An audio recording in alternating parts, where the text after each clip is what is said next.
Hello दोस्तों, मैं राजेश सिन्हा आपका स्वागत करता हूं इस YouTube के कंटिन्यूएशन सीरीज में, जो कि बीपीएससी के प्रीवियस ईयर क्वेश्चन के सॉल्विंग टेक्निक पर आधारित है। ठीक है, हम लोग यहां पर ये देखने वाले हैं कि किस तरीके से एलिमिनेशन टेक्निक के जरिए हम लोग क्वेश्चन को सॉल्व कर सकते हैं। अब ये जो पर्टिकुलर चीज है ये इसलिए इंपॉर्टेंट हो जाती है क्योंकि जो क्वेश्चन आए हैं वो स्टैंडर्ड सोर्स से क्वेश्चन नहीं है ना। कल मैंने आपको डाउन के बारे में बताया था, या कल या जिस तरीके की भी चीजें आप जिस तरीके के भी आप क्वेश्चन देख रहे हो, वो क्वेश्चन क्या है, वो बेसिकली क्या है कि वो स्टैंडर्ड सोर्सेज से डिराइव नहीं किए गए हैं। अगर वो स्टैंडर्ड सोर्सेज से डिराइव नहीं किए गए हैं तो it would be very difficult to read all the sources, है ना। और आप मतलब और आपको पढ़ना ही नहीं है उस सोर्सेस को, उसको याद भी रखना है ना, तो वो डिफिकल्ट हो जाता है। तो यहाँ पर बिना किसी देरी के स्टार्ट करते हैं पहले क्वेश्चन से।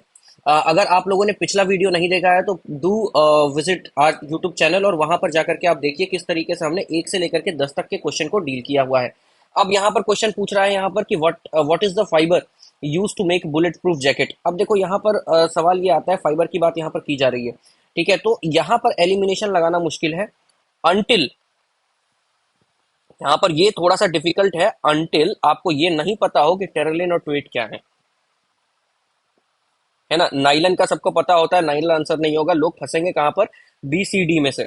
अगर बीसीडी में से अगर आप एग्जामिनेशन हॉल में पहली बार ये देख रहे हो कि टेरेलिन और ट्वीट जैसा कोई वर्ड है, वो पहली बार आप देख रहे हो, तो डेफिनेटली आप आंसर को गलत मार्क करोगे। मोस्ट प्रोबेबली लोग टेरेलिन मार्क करेंगे अगर उन्होंने कभी भी टेरेलिन के बारे में सुना तक नहीं है तो, है ना। और दूसरा क्या है कि बीपीएससी के प्रीवियस ईयर पेपर में शायद 2002-3 के आसपास का पेपर था, जहां पर ये as a option option as a option ये वहां पर भी दिया हुआ था। ठीक है, तो यहाँ पर देखो इसका आंसर तो केवलर है, बट यहाँ पर ध्यान रखना कि अगर यहाँ पर ट्वीड और टेरलिन अगर नहीं पता हो तो केवलर आंसर पर आप नहीं पहुंच पाओगे। मोस्ट प्रोबेबली आप टेरलिन मारोगे, जो बहुत सारे लोगों ने इसका मारा है। अब देखो यहाँ पर एक चीज और मैं आपको ये बताना चाहता हूँ कि हम लोग इस पूरे के पूरे सीरीज में कभी भी रूल से एलिमिनेट नहीं करेंगे। ठीक है, रूल से एलिमिनेट करने का मतलब, अगर आपने कहीं और पढ़ा होगा, देखा होगा, सुना होगा, अगर आप में से कुछ यूपीएससी की तैयारी करते होंगे तो आपको रूल के बारे में पता होगा।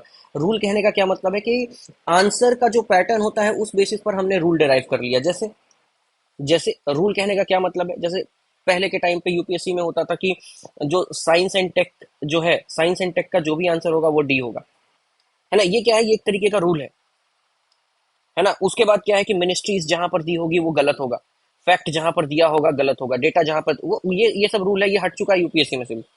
तो यहाँ पर भी, यहाँ पर रहे ना रहे हमें मतलब नहीं है, क्योंकि बहुत सारे लोग, आप देखना बहुत सारे क्वेश्चन में लोग ये बोलेंगे कि भाई टीटी से है तो इन्हीं में से कोई एक ऑप्शन होगा, सिमिलर ऑप्शंस में से ही कोई एक आंसर होता है।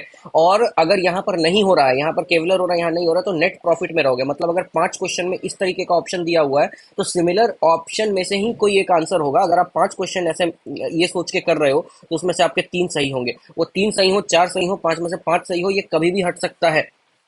ये 2023 में ये हटा था और लोगों की हालत खराब हो गई थी इसमें। ये मैं शुरू से बोलता हूँ, 2020 से बोल रहा हूँ मैं कि ये चीजें नहीं करनी है हमें। हमें कभी भी रूल से एलिमिनेट नहीं करना है, ना मैं आपको रूल से एलिमिनेशन सिखा रहा हूँ। हमें हमेशा किससे एलिमिनेट करना है, तो हमें हमेशा लॉजिक से एलिमिनेट करना है।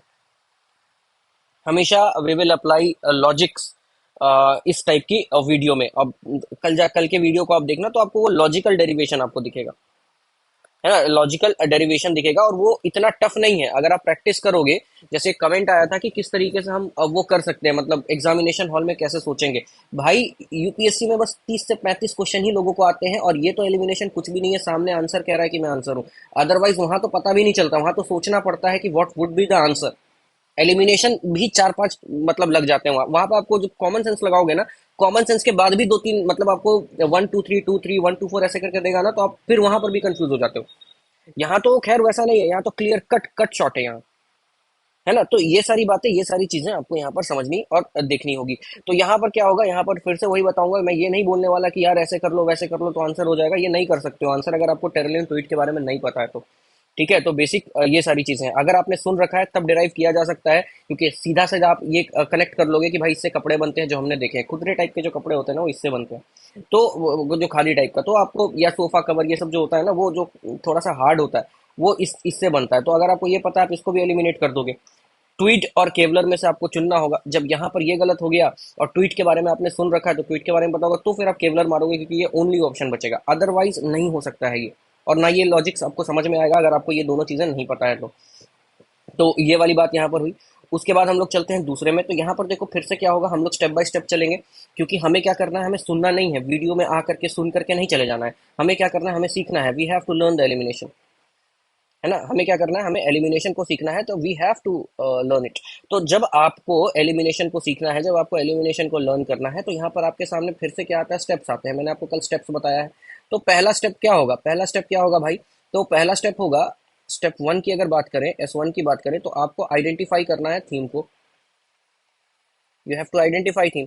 अब यहाँ पर आइडेंटिफाई थीम कैसे करोगे, तो यहाँ पर थीम क्या है, तो पहला थीम आपको यहाँ देखने को मिलेगा कि HMX है।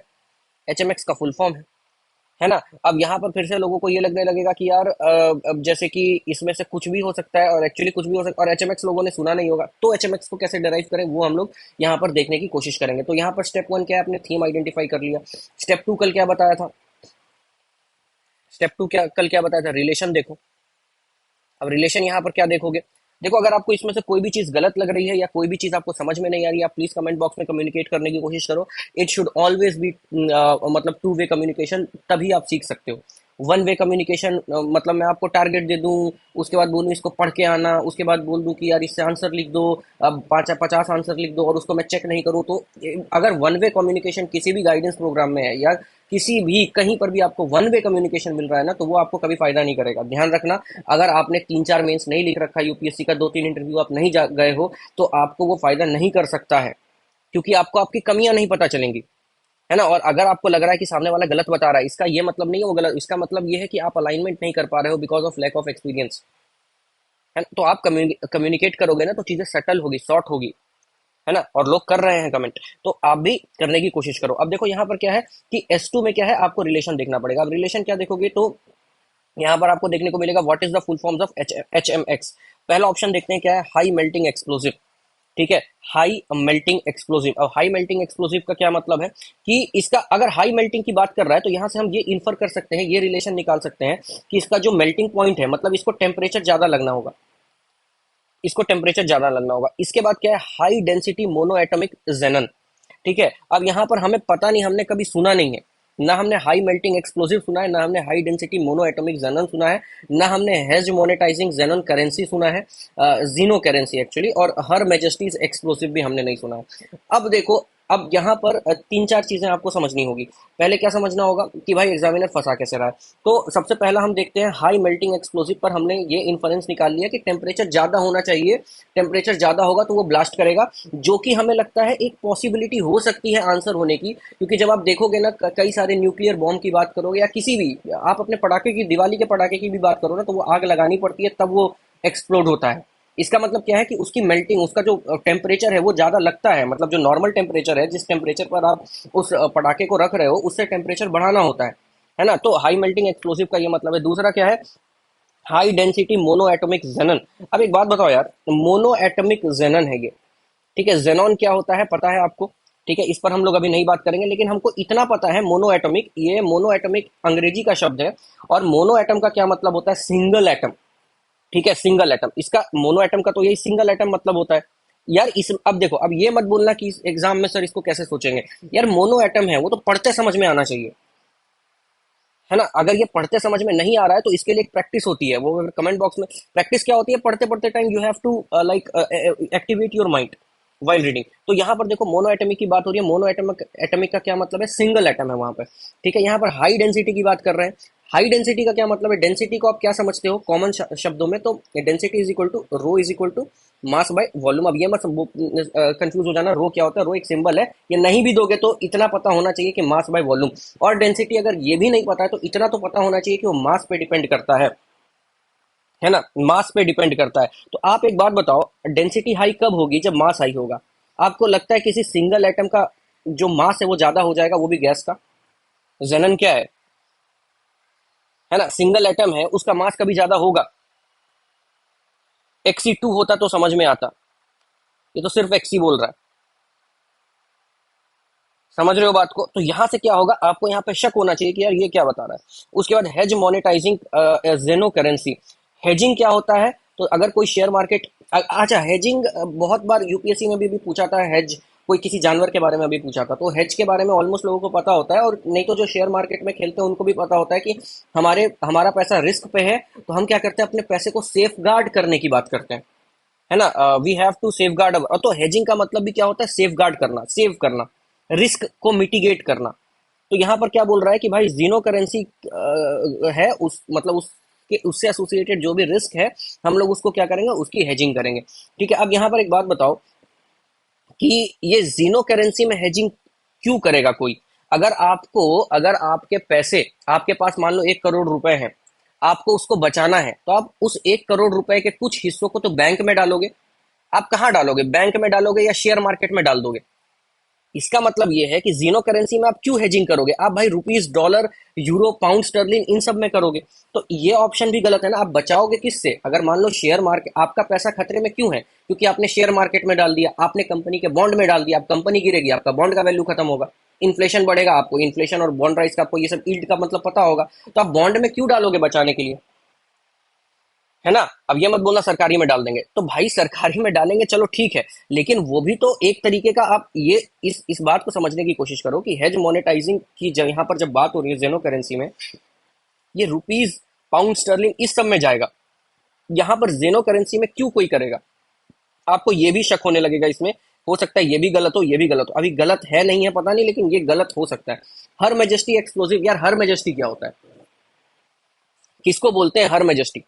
अब देखो यहाँ पर भी क्या है ना कि मैं इसका प्रिपरेशन कर करके वीडियो नहीं लेकर के आ रहा हूँ, मैं प्रिपेयर करके वीडियो इसलिए नहीं लेकर के आ रहा हूँ क्योंकि अगर मैं प्रिपेयर करूंगा तो मैं लॉजिक डेवलप कर लूंगा, अगर मैं लॉजिक डेवलप कर लूंगा तो वो रियलिस्टिक नहीं लगेगा, है ना। अब मैं भी अपने आप को डिफरेंशिएट नहीं कर पाऊंगा कि यार जब एग्जाम में मैंने दिया होता तो मैंने क्या दिया होता, और जब मैं प्रिपेयर करके आ रहा हूँ तो मैं क्या बोल रहा हूँ। तो मैं क्या कर रहा हूँ, मैं सोच रहा हूँ कि नेचुरल चीजों को बनाऊं, इसलिए मैं भी प्रिपेयर करके नहीं आ रहा, आपके सामने ही क्वेश्चन खोल रहा हूँ। तो यहाँ पर हर मेजेस्टीज एक्सप्लोसिव की बात है, तो हर मेजेस्टीज एक्सप्लोसिव का क्या मतलब, हर मेजेस्टी कौन है।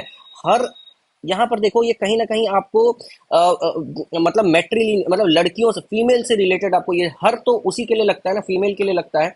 अब फीमेल की सुप्रीमेसी कहाँ है, हर मैजेस्टिक कहाँ बोला जाता है। अब मेरे दिमाग में जो एक चीज आई थी, जैसे योर हाईनेस, योर, ये सब राजा रानियों के लिए बोला जाता है, सुप्रीम कोर्ट के जजेस के लिए बोला जाता है, तो सुप्रीम कोर्ट के जजेस में जेंडर बायस नहीं होगा। यहाँ पर अगर हर है ना, तो ये कहीं ना कहीं क्वीन की बात कर रहा है, मेरे दिमाग में ये लगा। अगर क्वीन की बात कर रहा है तो भाई क्वीन का कोई स्पेसिफिक बॉम्ब बनाएगी क्या कोई क्वीन, आप समझ रहे हो, क्वीन क्या कोई स्पेसिफिक बॉम्ब बनाएगी, नहीं बनाएगी। इस पे भी मेरे को डाउट लगा। अब मैं ऑप्शन देख रहा हूं, तो मैं पहला देखता हूं मोनो एटॉमिक जेनन, तो यार भारी होना तो मुश्किल है, तो जैसे ही भारी होना मुश्किल हो गया, ये कट गया, ये कट गया, और जैसे ही मेरे को लग गया यार कोई रानी जो है वो एक्सप्लोसिव नहीं बनाएगी, ऐसा कुछ है, तो ये भी कट गया, आंसर हो गया सी, है ना, और यही आंसर है। तो ये these are the like thinking methodology that you have to apply while attempting in the examination. Otherwise कहाँ से एचएमएक्स लाओगे भाई तुम, खुद सोचो ना, एचएमएक्स के बारे में कहाँ से बताओगे, ये कोई आप, और अब आप बोलोगे पेपर में आया होगा, करंट अफेयर में आया होगा, ठीक है आया होगा, ऐसी कौन सी चीज है जो करंट अफेयर में नहीं है, पर क्या उतना करंट अफेयर पढ़ना सही है, और पढ़ना ही नहीं होता भाई, याद करना होता है। तो जब मोटी मोटी लक्ष्मीकांत याद नहीं रहती, स्पेक्ट्रम याद नहीं रहता, और वो मैंडेटरी है याद करना, कल मैंने आपको बताया था ना, या पिछले के पिछले वीडियो में बताया, 80% एक्यूरेसी का गेम है ये, है ना। तो उसमें क्या होगा, फिर इशू हो जाएगा अगर आप इस तरीके से नहीं सोचोगे तो। अब चलते हैं तीसरे क्वेश्चन के ऊपर आज के वीडियो का तीसरा क्वेश्चन। तो यहाँ पे what is the name of Tesla's humanoid robot launched in October 2022। ये यार इसका कोई लॉजिक नहीं होगा, ठीक है, टू बी फ्रैंक इसका कोई लॉजिक नहीं होगा। अब लॉजिक नहीं होने का मतलब मैं ये भी बता सकता हूँ कि मतलब यहाँ पर मैं कह सकता हूँ ये नहीं होगा, ये नहीं होगा, ये नहीं होगा, या ये नहीं होगा, ठीक है, कुछ भी इसमें मतलब एक होता है ना डेरिवेटिव, वो डेरिवेटिव यहाँ पर नहीं लगेगा, इसमें आप लॉजिकल एनालिसिस नहीं लगा सकते। You have to know the name of that particular robot launch by the Tesla, ठीक है। उसके बाद आते हैं हम लोग 14 नंबर क्वेश्चन पे, ठीक है। देखो जो फैक्चुअल क्वेश्चन होते हैं ना, जो फैक्चुअल क्वेश्चन होंगे, है ना, कि भाई गांधी जी ने कौन से कलर का चश्मा पहना था, मतलब इस टाइप के जो क्वेश्चन होंगे ना, वहां पे लॉजिक लगाना बहुत मुश्किल है। आपको कुछ ना कुछ वर्ड्स चाहिए होंगे, आपको वर्ड के बीच में गैप ढूंढना पड़ेगा, उस गैप से आप चीजों को पकड़ोगे, है ना। जो थीम का मैं बोलता हूं कि स्टेप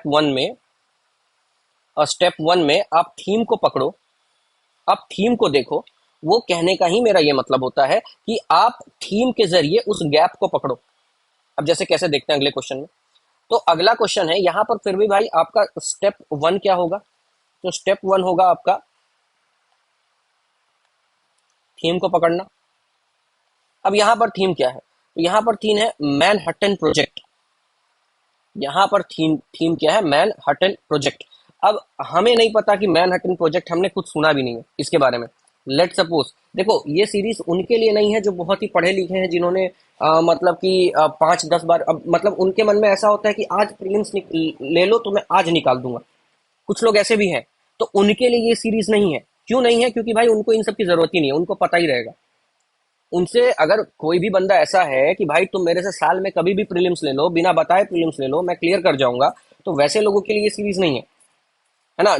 जिनसे मैं ये पूछ दूं रात में उठा करके कि भाई ए के बाद क्या आता है, तो बी बोलेंगे। वैसे मैं पूछ दूं लक्ष्मीकांत के पेज नंबर 230 में तीसरा लाइन क्या है, तो अगर उनको ये सारी चीजें याद है तो फिर उनके लिए सीरीज नहीं है, क्योंकि वो वैसे भी क्लियर कर जाएंगे, है ना। तो यहाँ पर क्या है? तो मैनहट्टन प्रोजेक्ट है। अब यहाँ पर देखो, अगर मैं होता एग्जामिनेशन में तो क्या सोचता? मैन हटन एक वर्ड है, थीम है, प्रोजेक्ट एक थीम है, ठीक है। उसके बाद फिर मैं अगर थोड़ा सा और सोचता तो ये सोचता कि ये 3 शब्दों से बना है, मतलब अगर इसको भी तोड़ता तो मैन प्लस हैट प्लस 10, है ना। तो कहीं ना कहीं मतलब ऐसा लग रहा है कि ये नाम टाइप का कुछ होगा, मतलब अब है कि नहीं है वो बात नहीं हो रही है यहाँ पे। यहाँ पे ये बात हो रही है कि एग्जामिनेशन पॉइंट ऑफ टाइम पर मैं इसको कैसे सोचता। तो यहाँ पर मैनहट्टन प्रोजेक्ट की यहाँ पर बात हो रखी है। अब देखो यहाँ पर मैनहट्टन ऐसा हो गया। अब हम लोग ऑप्शंस को पढ़ते हैं। क्यों हमें ऑप्शंस को पढ़ने की जरूरत है? क्योंकि भाई स्टेप 2 वही है, रिलेशन को गॉज करना, है ना, रिलेशन को देखना। तो यहाँ पर देखो क्या आता है, यहाँ पर क्या आता है, a research and development undertaking that produce the first nuclear weapon, है ना। रिसर्च एंड डेवलपमेंट, ठीक है, undertaking that produce the first nuclear weapon. उसके बाद क्या है हमें पता नहीं। उसके बाद क्या है, largest art auctions of the world, हमें पता नहीं। उसके बाद क्या है, real estate project in New York, हमें पता नहीं। उसके बाद देखो, अ फेमस थीम पार्क। एक बात बताओ, हमें यहाँ पर मैनहट्टन, ठीक है, उसके बाद ये प्रोजेक्ट की बात की गई है, ठीक है। इसका मतलब ये है कि एक तो ये प्रोजेक्ट है भाई, हमें इन ऑप्शन में से वो ऑप्शन देखना पड़ेगा जो प्रोजेक्ट से रिलेटेड हो। प्रोजेक्ट का मतलब क्या होता है? किसी तरीके का मतलब कह सकते हो किसी तरीके का टास्क, जैसे स्कूल में हमें प्रोजेक्ट मिलता है, प्रोजेक्ट वर्क मिलता है ना। तो मतलब एक तरीके का वो क्या होता है, वो टास्क ही होता है ना। आप उसका सेंस समझ रहे होगे प्रोजेक्ट का तो आप समझ ही रहे होगे। बचपन से हम प्रोजेक्ट वर्क करते आए हैं, खास करके जब सीसीई या सीसीए बच्चों के लिए आया था, और 9-10 में भी आया है ना, सीजीपीए वाला जो ग्रेडिंग सिस्टम है, उसमें तो खैर प्रोजेक्ट वर्क बहुत ज्यादा मिलता है ना। तो यहाँ पर क्या होता है, प्रोजेक्ट और टास्क यहाँ पर हो गया। अब देखो यहाँ पर हमें इन ऐसे ऑप्शंस को देखना है जो प्रोजेक्ट और टास्क टास्क के तरफ ओरिएंटेड हो, ठीक है, या तो प्रोजेक्ट हो या तो टास्क हो। अब देखो यहाँ पर क्या कह रहा है, अ फेमस थीम पार्क, है ना। कोई भी थीम पार्क होगा, कोई भी थीम पार्क, जैसे अपना नालंदा का थीम पार्क है ना, अभी नालंदा बहुत न्यूज में है। तो नालंदा का थीम पार्क है या वाटर पार्क है या किसी कोई भी स्टेट का बहुत अच्छा नेशनल पार्क है, ठीक है, उसको, उस नेशनल पार्क को इस तरीके का नाम हम लोग देंगे क्या?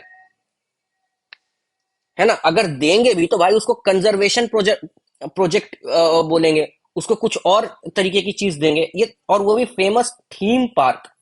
थीम समझ रहे हो कि किसी ना किसी एक पर्टिकुलर, जैसे डायनासोर थीम पर वो आधारित वो वाला पार्क होगा, एक गुजरात में है ना, तो वैसा करके। तो भाई अगर हम लोग किसी थीम पार्क को देंगे तो उसका नाम मैनहट्टन क्यों रखेंगे? उस थीम पर रखेंगे ना उसका नाम। और मैनहट्टन तो ऐसा कुछ जानवर का भी नाम हमें नहीं लग रहा, ये एक इंसान का, तो एक इंसान पर पूरा का पूरा पार्क नहीं बना सकते हैं, है ना। ये बहुत रेयर होता है। तो इसीलिए देखो, स्टैच्यू ऑफ यूनिटी बनी, अब आप उसको नहीं कह सकते वो थीम पार्क है। थीम पार्क एकदम अलग चीज होती है। तो ये नहीं हो सकता, ये काट दिया। Real estate project in New York city, भाई न्यूयॉर्क जब बसा होगा वो देश, तो उससे बड़ा रियल एस्टेट का प्रोजेक्ट क्या होगा? मान लो जहां पर न्यूयॉर्क है वहां पर पहले बंजर जमीन थी, वहां पर पहले कुछ नहीं था, कुछ भी नहीं था, सब कुछ एकदम सुनसान था। तो उसको तो, उस न्यूयॉर्क को तो किसी ने डेवलप किया होगा ना। तो जब वो जो डेवलपमेंट हो रहा होगा न्यूयॉर्क का उस टाइम पे, आज के 150, 200, 300 साल पहले, उस टाइम पर जो डेवलपमेंट हो रहा होगा, उससे बड़ा रियल एस्टेट का प्रोजेक्ट क्या हो सकता है ना। तो उससे बड़ा तो कुछ हो नहीं सकता। और अगर मान के चलो कोई भी रियल एस्टेट प्रोजेक्ट कितना भी फेमस हो, उसको मैनहट्टन प्रोजेक्ट या इस तरीके का प्रोजेक्ट बना करके किसी एग्जाम में पूछ लेना वो संभव नहीं है ना। ऐसे तो फिर कुछ भी पूछ सकता है कि मुंबई जब बना तो डेवलप किया तो मुंबई का क्या है, वो पूछने का तो कुछ भी पूछ सकता है फिर तो, लेकिन वो पूछेंगे नहीं, तो ये भी नहीं होगा। क्यों नहीं होगा? क्योंकि रियल एस्टेट प्रोजेक्ट का नाम ऐसा रखना बहुत मुश्किल है ना। रियल एस्टेट प्रोजेक्ट का नाम ऐसा रखना बहुत मुश्किल है, और खास करके विदेश में जहां पर चीजें प्राइवेटाइज है। अगर कोई प्राइवेट प्लेयर किसी स्टेट को, किसी सिटी को डेवलप कर रहा है तो भाई वो अपना अपने नाम से करेगा, दूसरों के नाम से नहीं करेगा। उसके बाद one of the largest art auction of the world, art auction को प्रोजेक्ट क्यों बोलेंगे? आप किसी चीज को बेच रहे हो, किसी चीज की बोली लगा रहे हो, उसको प्रोजेक्ट बोल दोगे? नहीं, ये बचता है। क्यों? ये क्यों बचता है? Research and development undertaking that produce the first nuclear weapon. क्यों? क्योंकि ये काफी ज्यादा इंपॉर्टेंट एक्टिविटी है, इंपॉर्टेंट फेनोमेना है ना। काफी ज्यादा इस पर एक मूवी भी आई थी, है ना। ये उसी से रिलेटेड ये क्वेश्चन है, और ये आसान क्वेश्चन था ये। तो यहाँ पर क्या है कि यहाँ पर ये बहुत ही इंपॉर्टेंट हो गया है। एक क्यों? क्योंकि ये पहला न्यूक्लियर वेपन के प्रोडक्शन की बात कर रहा है, दूसरा प्रोजेक्ट से भी हम इसको रिलेट कर सकते हैं, है ना। प्रोजेक्ट इसी को तो कहते हैं ना कि प्रोजेक्ट ले लिया, ये ले लिया, तो प्रोजेक्ट क्या है? यहाँ पर डेवलपमेंट की बात कर रहे हैं, तो प्रोजेक्ट से ये ज्यादा रिलेटेड। अब आपको ये लगेगा कि यार एक क्वेश्चन लगाने में हम 5 मिनट, 5 मिनट मेरे को लग रहा है बताने में। जब आप प्रैक्टिस करके देखोगे ना इस थीम बेसिस पर कि पहले ये पकड़ो, इसको तोड़ो, फिर देखो कि ये कहाँ से कहाँ, आपको तुरंत फील आ जाएगी। लेकिन हाँ, ये प्रैक्टिस के बाद होगा, है ना। ये प्रैक्टिस के बाद होगा। अगर इस टाइप के क्वेश्चन को आपको करना है तो आपको सीधा क्या करना होगा कि सबसे पहले लॉजिक लगाना होगा, फिर अपने ही लॉजिक को चेक करना होगा। ये थोड़ा डिफिकल्ट होता है खुद से करने का, क्योंकि हमने खुद से ही किया है, तो ये डेवलप होता है, डिफिकल्ट होता है। अगर आपको हेल्प चाहिए तो आप कमेंट कर सकते हैं, हमसे कम्युनिकेट कर सकते हैं। देखो फिर से एक बात बोलूंगा, ये साइंस का क्वेश्चन है, साइंस के क्वेश्चन में एलिमिनेशन लगाना मुश्किल है। ये जो है ना, ये जैसा है, ये है, तो you have to have knowledge. आपको इसकी नॉलेज होनी चाहिए। अगर आपके पास इसकी नॉलेज नहीं है तो मुश्किल होता है कि आप इसको कर पाओ। अब ये नॉलेज देने के लिए ही हमने कई सारे कोर्सेज चला रखे हैं, खास करके बीपीएससी और यूपीएससी पर्सपेक्टिव से हमारे फैकल्टीज आपको दिखेंगे। और यहाँ पर जो भी चीजें हो रही हैं, ठीक है, हमारे इंस्टीट्यूट में, वो बहुत ही इजी लैंग्वेज में हो रही है, इजी टू अंडरस्टैंडेबल लैंग्वेज में हो रही है। आपको हैंड होल्डिंग सपोर्ट मिलेगा, ठीक है। आप हमारे साथ आइए, हमारे साथ जुड़िए, हमारे बैच के साथ जुड़िए, आपको फायदा जरूर होगा, ठीक है। तो यहाँ पर काफी एक्सपीरियंस फैकल्टी आपको देखने को मिलेंगे। तो अब चलते हैं अगले क्वेश्चन की तरफ। यहाँ पर देखो क्या है, फोटो इलेक्ट्रिक सेल की बात यहाँ पर हो रही है, ठीक है। फोटो इलेक्ट्रिक सेल की बात हो रही है, और इसको अब यहाँ पर देखो क्या है, दो चीजें आपको यहाँ पर क्लियर हो जाएगी। आप फिर स्टेप 1 करोगे तो स्टेप 1 में आप थीम को देखोगे। अब स्टेप 1 में क्या देखोगे? थीम को देखोगे। तो भाई यहाँ पर थीम क्या है? तो फोटो इलेक्ट्रिक सेल है, और दूसरा क्या है? डिवाइस। तो मतलब ये चीज आपको क्लियर हो गई कि ये जो फोटो इलेक्ट्रिक सेल है वो डिवाइस। अगर ये नहीं भी देता तो भी पता है कि फोटो इलेक्ट्रिक सेल क्या होता है। अब आपने फोटो खींची होगी, अब इस ये जो थीम है, थीम ए, इसको तोड़ोगे। इस थीम ए को आप तोड़ोगे, तो जब थीम ए को तोड़ोगे तो क्या निकल करके आएगा? एक तो फोटो प्लस इलेक्ट्रिक, है ना।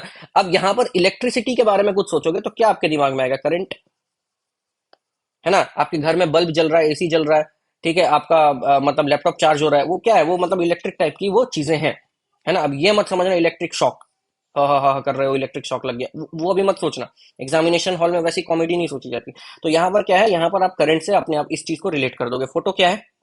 तो खींचो मेरी फोटो, वो वाला फोटो है ये? नहीं, ये वो वाला फोटो नहीं है ना। तो ये क्या है? फोटो।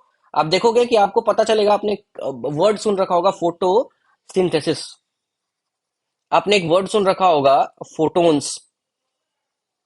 तो कहीं ना कहीं आपको ये पता चल जाएगा कि भाई ये लाइट की बात कर रहा है। कौन से लाइट की? तो सूरज भगवान के लाइट की। तोड़ करके आपको ये पता चल गया। अब आपको क्या करना है भाई? आपको कहाँ आना है? तो आपको आना है स्टेप 2 में। और स्टेप 2 आपको क्या कहता है कि रिलेशन ढूंढो। अब इस ऑप्शन में, इन सारे ऑप्शन में जो लाइट और करंट की बात करेगा वही आपका आंसर होगा। जो लाइट और करंट की बात करेगा वही आपका ऑप्शन होगा। अब यहां पर क्या कह रहा है? पहला ऑप्शन देखते हैं, converts light energy into electric energy.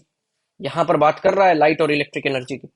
उसके बाद यहां पर क्या कर रहा है कि convert electric energy into light energy. ठीक है।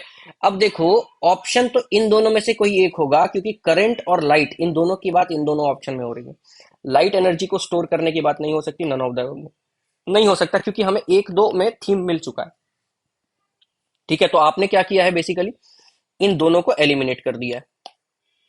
अब जैसे ही ये दोनों एलिमिनेट हो गए, तो आपको क्या करना है, इन दोनों में से किसी एक को चुनना है। यहां पर क्या बोला जा रहा है, यहां पर बोला जा रहा है कि it converts light energy into electric energy, it converts electric energy into light energy. अब देखो यहां पर एक बात समझने की कोशिश करो कि लाइट एनर्जी को इलेक्ट्रिक एनर्जी में कन्वर्जन एकदम कॉमन है। ठीक है, सोलर पैनल का यूज करके आप सोलर पैनल का यूज करो, सेम चीज हो जाएगी। लेकिन लेकिन आप इलेक्ट्रिक एनर्जी को लाइट एनर्जी में कन्वर्ट करोगे, ये कैसे? ये मतलब ये बहुत ही हाई लेवल की टेक्नोलॉजी है, ये हाई टेक्नोलॉजी है ये, है ना। तो हमेशा देखना, अगर आपको समझ में नहीं आए कि कौन से ऑप्शन को चुनना है, तो हमेशा उस ऑप्शन को चुनना जो कि ज्यादा कॉमन हो। ज्यादा, एक तो कॉमन और दूसरा ब्रॉड हो। यहां पे ब्रॉड कौन सा है, कॉमन कौन सा है? तो फिर आंसर भी यही होगा। इस चीज को समझने की कोशिश करो। ठीक है, तो ये वाली बात है यहाँ पर। उसके बाद देखो, यहाँ पर अगले क्वेश्चन में हम चलते हैं। यहाँ तक अगर कोई भी डाउट होगा तो आप प्लीज कमेंट बॉक्स में कमेंट कीजिएगा। फिर ये जो क्वेश्चन आपको दिख रहा है, ये फिर से साइंस का क्वेश्चन है। ये फिर से साइंस का क्वेश्चन है, और इसमें जब तक आपके पास नॉलेज नहीं होगी, साइंस को हिलाना मुश्किल है ना। साइंस को हिलाना मुश्किल है, you have to have the knowledge.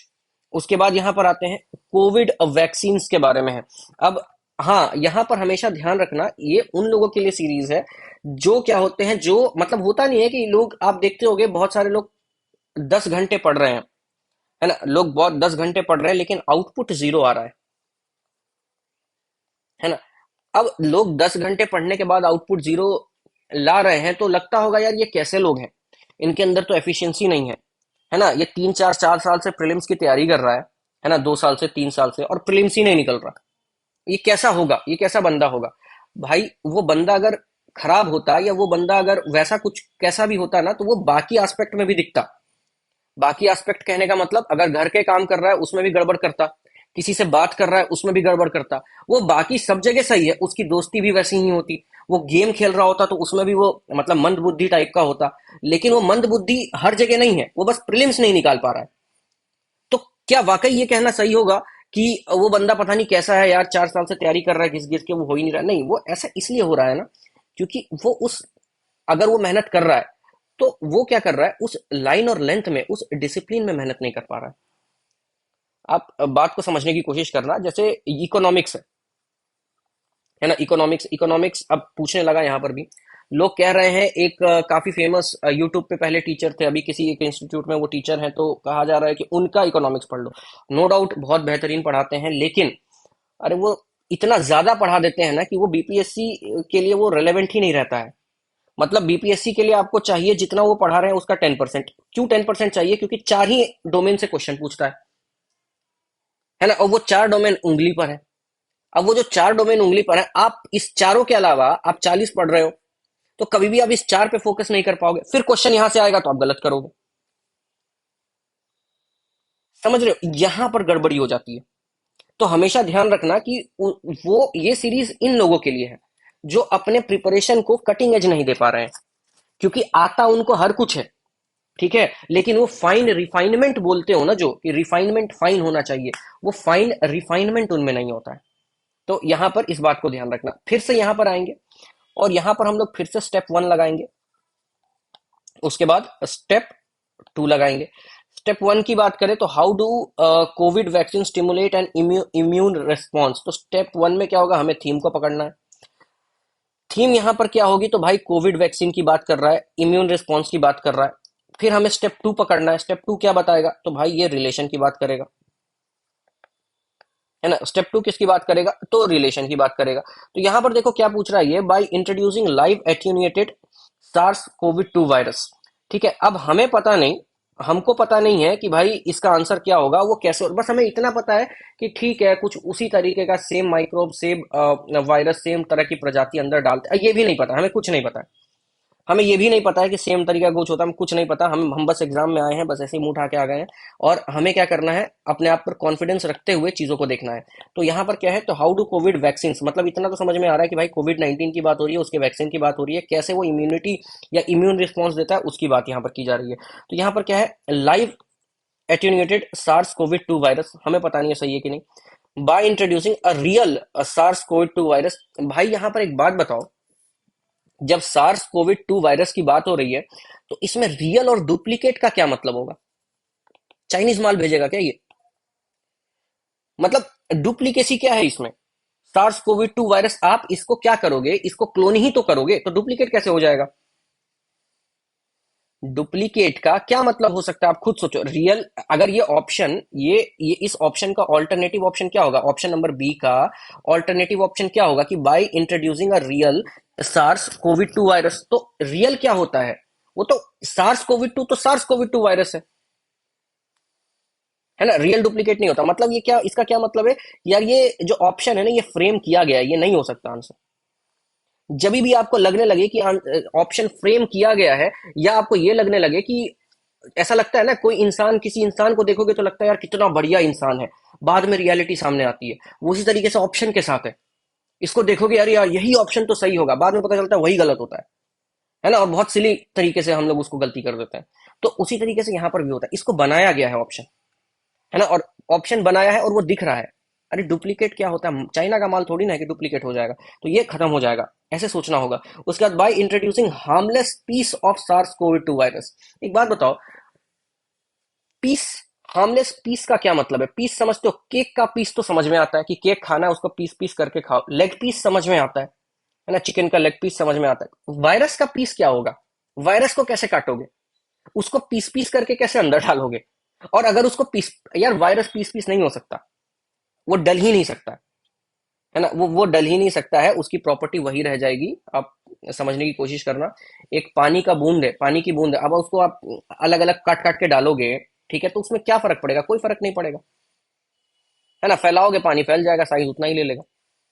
Jelly, jelly, है ना, जेली जैसा, जेली का जो स्ट्रक्चर होता है, एक जेली टॉफी भी आती है खाने वाली, उसको काटोगे क्या, साइज ही कम होगा, अंदर का फीचर थोड़ा ना कुछ बदल जाएगा। तो ये पीस में तो कभी भी आप वायरस डाल ही नहीं सकते, जहां तक मेरा नॉलेज है। अब हो सकता है साइंटिस्ट कुछ ऐसा कर दें कि पीस से भी वो वायरस घुसने लगे, लेकिन मैं बता रहा हूं, अगर एग्जामिनेशन हॉल में होता तो मैं इतना नहीं सोचता, और मैं ये बोलता कि भाई पीस तो हो ही नहीं सकता, है ना, तो इसको मैं काटता। By introducing antibodies against SARS COVID 2 virus. अब देखो यहां पर अगर किसी कोई भी फंसेगा ना यहाँ पर, तो वो ए और डी में फंसेगा। क्यों? क्योंकि उसको कुछ नहीं पता। लेकिन हमेशा ध्यान रखना, हमेशा ध्यान रखना, हमेशा ध्यान रखना, ये जो इस क्वेश्चन का जो आंसर होगा ना, इस क्वेश्चन के लैंग्वेज में ही होगा, है ना। जैसे कि जब मेंस लिखते हो, तो हमेशा आपको टीचर या कहीं से भी पढ़ रहे होगे तो बोला होगा मेंस रिलेटेड कीवर्ड लिखो, है ना, मेंस रिलेटेड कीवर्ड लिखो, या सब्जेक्ट रिलेटेड कीवर्ड लिखो। जैसे सब्जेक्ट रिलेटेड कीवर्ड, एक सिंपल एग्जांपल मैं आपको बताता हूं, बॉडी, है ना, BODY, है ना। फिजिक्स में बॉडी का क्या मतलब होता है? किसी भी ऑब्जेक्ट को बॉडी बोल देते हैं फिजिक्स में। आप वहां पर थोड़ा ना लिखते हो अ थिंग, आप वहां बॉडी लिखते हो, तो ये क्या, फिजिक्स का टर्म है बॉडी। उसी तरीके से कोविड वैक्सीन, ये किसी एक सब्जेक्ट से रिलेटेड है, उस सब्जेक्ट का अपना एक पर्टिकुलर कीवर्ड होगा, और वो कीवर्ड हमें एट्यूनिएटेड दिख रहा है ना, लाइव एट्यूनिएटेड, समझ रहे हो? तो उस हिसाब से फिर हम ए के पास जाएंगे। रिस्क तो लेना पड़ेगा, इन दोनों में से किसी एक को चुनना होगा। और हम क्या करेंगे, हम ए को चुनेंगे, क्यों? क्योंकि ये इस लैंग्वेज में लिखा हुआ है। इसकी लैंग्वेज को पकड़ना, ये लैंग्वेज देखो, ये वैसा आपको दिखेगा। अब यहां पर जब आप देखोगे ऑप्शन नंबर डी में, तो यहां लिखा हुआ है by introducing antibodies against SARS COVID 2 virus. अब सार्स कोविड 2 वायरस क्या है? ठीक है, सार्स कोविड 2 वायरस, इसके अगेंस्ट अगर आप किसी वायरस को घुसा रहे हो, ठीक है, तो आपको क्या लगना, मतलब होता क्या है कि बॉडी का, खैर ये अभी यहाँ पे समझाने का टाइम नहीं है, लेकिन ध्यान रखना, आप हमारे साथ जुड़ोगे तो आपको बायोलॉजी की क्लास में आपको ये चीजें दिख जाएगी, मिल जाएगी, ठीक है। तो इस वजह से क्या है कि आप ए के साथ जाना तो ज्यादा सही रहेगा। लॉजिक है इसका कि ये नहीं हो सकता, जिसको इतना पता है कि वो सिमिलर टाइप के वायरस को घुसाया जाता है, सिमिलर टाइप के बॉडीज को, एंटीबॉडीज को घुसाया जाता है। तो अगर सिमिलैरिटी वाली बात आपको पता होगी तो आप यही मारोगे, अगर सिमिलैरिटी वाली बात नहीं पता होगी तो जो मैंने बताया है अटेन्यूएटेड, आपको वहां से मारना होगा। ठीक है, तो ये सारी बातें, और जनरली लोगों को पता होता है ये, जिसने भी पढ़ाई की होती है तो उनको ये चीजें पता होती है। अब यहाँ पर देखो फिर से वही स्टेप वन, इस क्वेश्चन में भी आप स्टेप वन करोगे तो स्टेप वन करोगे, फिर आप क्या करोगे, आप स्टेप टू करोगे।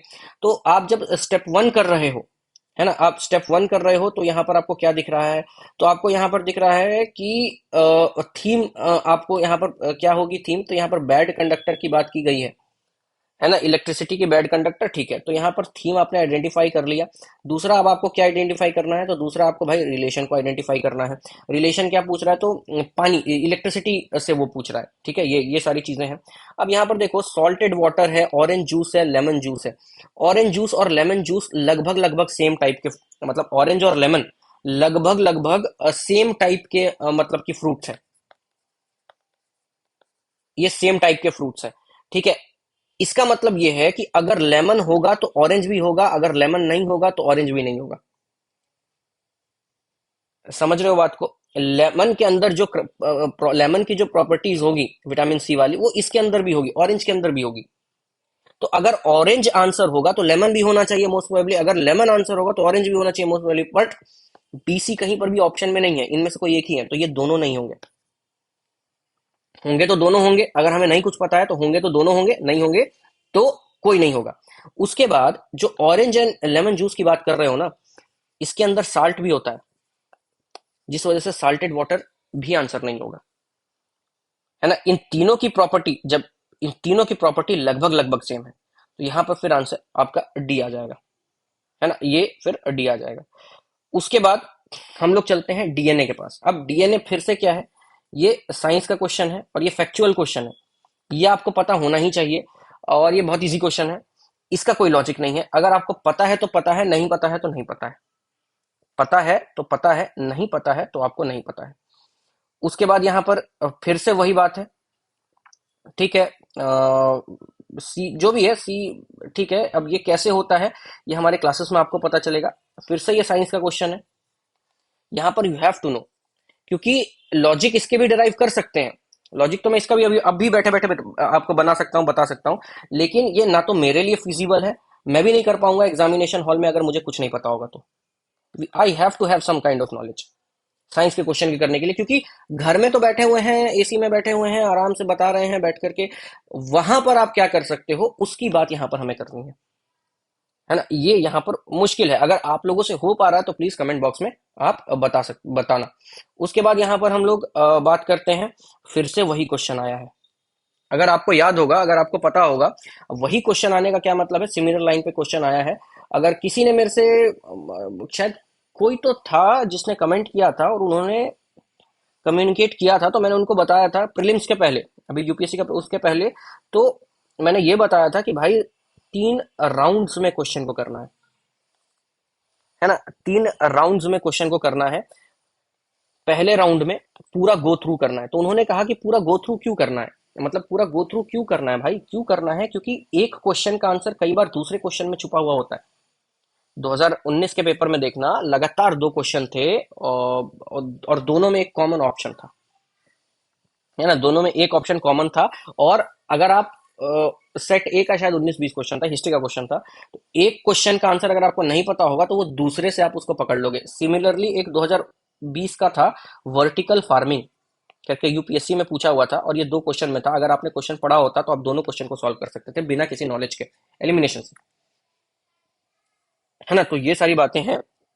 यहाँ पर देखो क्या है, how do vector vaccine work to provide immunity, है ना, वेक्टर वैक्सीन किस तरीके से इम्यूनिटी प्रोवाइड करती है।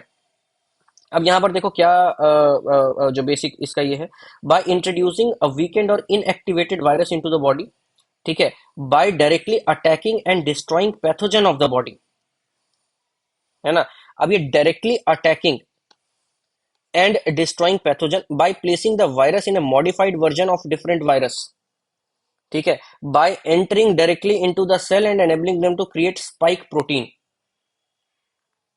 है ना। तो ये इम्यूनिटी कैसे प्रोवाइड करता है, ये इस ये क्वेश्चन और जो पिछला क्वेश्चन हमने देखा था, कहाँ गया, हाँ ये क्वेश्चन, इसमें आपको सिमिलैरिटी दिखेगी। ठीक है, तो सिमिलैरिटी इसमें क्या दिखेगी, देखो यहां पर अगेंस्ट की बात कर रहा है ये, इस क्वेश्चन में अगेंस्ट की बात कर रहा है कि by introducing antibodies against SARS COVID 2, है ना, मतलब कुछ ऐसा एंटीबॉडी वहां पर इंट्रोड्यूस करने की कोशिश की जा रही है जो कि इससे लड़ाई करे, इससे फाइट करे, मतलब इसके अगेंस्ट जाए वो, है ना। और यहां पर इस क्वेश्चन में क्या हो रहा है, इस क्वेश्चन में भाई ये सिमिलैरिटीज की बात की जा रही है यहां पर, कि जो वायरस घुसा है उसके सिमिलर ही कुछ हम ऐसा कुछ घुसा दे करके, तो वो ये सारी बातें यहां पर हो रही हैं। अब यहां पर देखो, यहां पर ये अगेंस्ट की बात कर रहा है और यहां पर ये सिमिलैरिटीज की बात कर रहा है। तो यहां पर अब आते हैं, और हमने क्या किया है कि अगेंस्ट वाला जो है फंडा, उसको रोके हुए हैं हम लोग, हमने हमने कहा है ना कि अगेंस्ट वाली चीजें नहीं होगी। अब देखो यहां पर अटैक कब होगा, जब चीजें अगेंस्ट में जाएंगी, चीजें जब अगेंस्ट में जाएगी तब अटैक होगा। ठीक है, उसके बाद क्या है और तो ये जैसे ही अगेंस्ट वाली बात हो गई, ये ऑप्शन कट गया, क्योंकि पहला ऑप्शन हमने देख रखा है, पहला क्वेश्चन हमने कर रखा है ना, वो क्वेश्चन तो हमने कर रखा है और हमने ये सोच लिया है कि भाई अगेंस्ट तो नहीं है, सिमिलर उसमें है, तो ये अगेंस्ट वाला कट गया। उसके बाद क्या है, by entering directly into the cells, cell में डायरेक्ट घुस जाना, नहीं हो सकता ये, सेल में किसी को भी घुसा दोगे, ऐसे नहीं होता ये। And enabling them to create spike proteins, और प्रोटीन के बनाने से, है ना, अगर प्रोटीन बन रहा है तो प्रोटीन के बनाने से, आपको पता है अगर ज्यादा प्रोटीन बनता है तो वो भी हानिकारक होता है। अगर आपकी बॉडी एक लेवल से ज्यादा प्रोटीन बनाने लगे तो आप डिजीज होती है उससे, तो इम्यूनिटी की बात तो यहां से भी नहीं हो सकती, ये भी गया। आप कैसे श्योर हो कि प्रोटीन बनाने से आपकी इम्यूनिटी बढ़ जाएगी, और कोई भी जो वायरस आएगा अगर वो प्रोटीन बनाने, क्या पता भाई वायरस क्या करता है, आपके कंप्यूटर में अगर वायरस घुस गया है, अगर आपको वायरस का ये भी नहीं पता कि वायरस क्या होता है, देखो मैं बहुत नीचे से डील कर रहा हूँ, वैसे लोगों को पता होता है वायरस वायरस के बारे में, लेकिन इनकेस नहीं पता तो अब इतना तो पता है ना कि कंप्यूटर के अंदर वायरस होता है, वो क्या करता है, रेप्लिकेट करता है। रेप्लिकेट करने का क्या मतलब है, अगर वायरस घुस गया आपके लैपटॉप, आपके माल फंक्शनिंग करेगा लैपटॉप, ठीक है, और देखना वहां पे डॉट ई एक्सी करके कुछ कुछ बन जाता है और उसी फाइल को वो रिपीट करता है, यहां पर भी यही चीज है ना। अगर ये प्रोटीन बना रहा है, ठीक है, तो इसकी क्या गारंटी है कि इस प्रोटीन को सेल और बॉडी यूज करे। हो सकता है ना कि जो वायरस यहां पर घुसा है वही वायरस इसको यूज कर ले, इस प्रोटीन को, और फिर आपके बॉडी को कोरोड कर दे। हो सकता है ना जो सेल जो प्रोटीन बना रही है, आपका इम्यून सिस्टम उसको यूज ना कर करके, वो जो बाहर से वायरस आया है जो आपकी बॉडी को कोरोना दे रहा है, वही कोरोना वायरस इस प्रोटीन को यूज कर ले,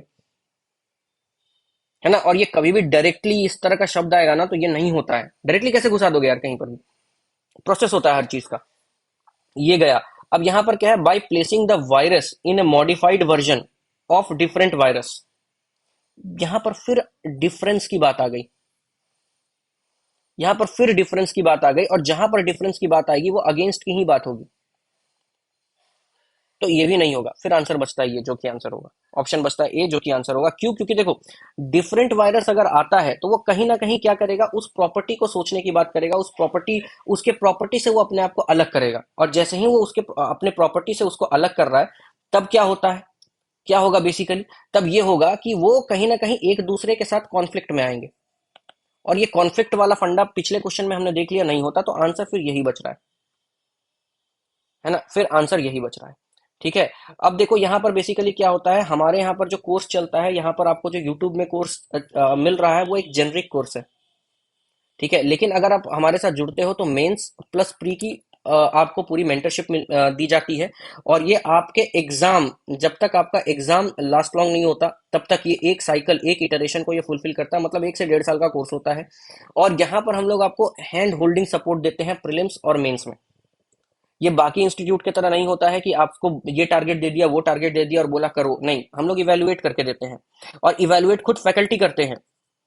ये ध्यान रखना, क्वालिटी मेंटेन करने के लिए एडमिशन लिमिटेड होता है, और क्वालिटी मेंटेन करने के लिए खुद फैकल्टी से आपकी बात होती है, खुद फैकल्टी आपको आपके आंसर को इवेल्युएट करके देते हैं, और खुद फैकल्टी आपको गाइड करते हैं,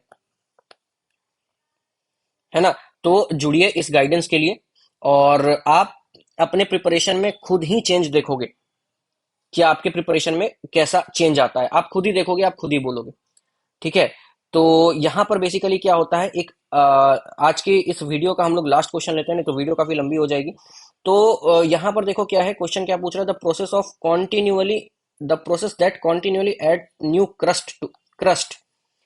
आपने पढ़ा होगा क्रस्ट का क्या मतलब होता है, पिज्जा क्रस्ट के बारे में सुना है ना आपने। वैसे तो पता होना चाहिए क्रस्ट मेंटल कोर क्या होता है। अगर आपको नहीं पता तो इतना कम से कम पता होगा कि किसी मतलब बेस की बात कर रहा है, ठीक है। और क्योंकि ये ज्योग्राफी से रिलेटेड है तो हो सकता है ये लैंड के बेस की बात कर रहा हो, जो जमीन है, जो कॉन्टिनेंट है, उसके उसके बेस की बात कर रहा हो, ऐसा मतलब ये एक आइडिया लगा सकते हो। क्रस्ट कैसे बनेगा, है ना। अगर क्रस्ट बन रहा है, जमीन बन रही है, जैसे पिज्जा का क्रस्ट कैसे बनता है, वो कैसे बनता है, मैदा से बनता है। उसी तरीके से अगर जमीन की बात करें, ज्योग्राफिकली क्रस्ट कैसे बनता होगा, तो कैसे बनेगा भाई, वो कोई ना कोई मटेरियल तो होगा ना। आप समझ रहे हो, कोई ना कोई मटेरियल तो आएगा अंदर से, कुछ भी आए, लावा आ जाए, क्या मटेरियल आता है हमें पता नहीं, ठीक है, मैग्मा आ जाए, कुछ भी आ जाए, कुछ भी कोई और मटेरियल आ जाए, वो मटेरियल रहेगा तभी तो क्रस्ट बनेगा। बिना उस मटेरियल के क्रस्ट कैसे बन जाएगा, नहीं बनेगा, है ना, वो नहीं बनेगा। तो मतलब हमें ये समझ में आ गया, बुद्धि से ये पता चल गया कि क्रस्ट बन रहा है geographically, and we need some sort of material over there. तो यहाँ पर अगर आप मटेरियल बना रहे हो, यहाँ पर आप सब कुछ कर रहे हो, तो इसका मतलब जमीन के अंदर से मटेरियल निकलना चाहिए, तब नया वो बनेगा, नहीं तो नहीं बनेगा, ठीक है। अब यहाँ पर सबडक्शन की बात हो रही है। सबडक्शन का जो लिटरल मतलब है वो क्या होता है, अब देखो, सबडक्शन, सब इंस्पेक्टर, सब्जेक्ट, है ना। यहाँ पर सब का क्या मतलब होता है, छोटा, है ना। तो छोटा या जूनियर, तो सब इंस्पेक्टर, इन सब से ये हम समझ चुके हैं, ठीक है। सब क्लास, सब रजिस्ट्रार, इन सब से हम ये समझ सकते हैं कि ये छोटे की बात कर रहा है, मतलब वाइस प्रेसिडेंट, प्रेसिडेंट में वाइस वाला जो है वो उसकी बात कर रहा है। तो सबडक्ट का क्या मतलब होता है कि कुछ इस तरीके से होगा और वो नीचे घुस रहा होगा, है ना, और एक इसको डोमिनेट कर रहा होगा। तो डोमिनेट करने वाला ऊपर होता है, नीचे घुसने वाला नीचे होता है। अगर ये ऐसा कुछ हो रहा है तो क्या कोई अंदर से चीज बाहर निकल रही है क्या, नहीं निकल रही। अर्थक्वेक होता है, आपके आपके घर के पास भूकंप आया होगा, क्या नया जमीन बन गया क्या अर्थक्वेक आने से। आपका मकान पहले मतलब एक स्क्वायर, मतलब कि एक्स स्क्वायर उसमें था, अब आपका एक 2x स्क्वायर फीट में हो गया आपका मकान। ऐसा होता है क्या अर्थक्वेक आने के बाद नया जमीन बन जाता है, नहीं बनता। तो ये भी नहीं होगा, ये भी नहीं होगा।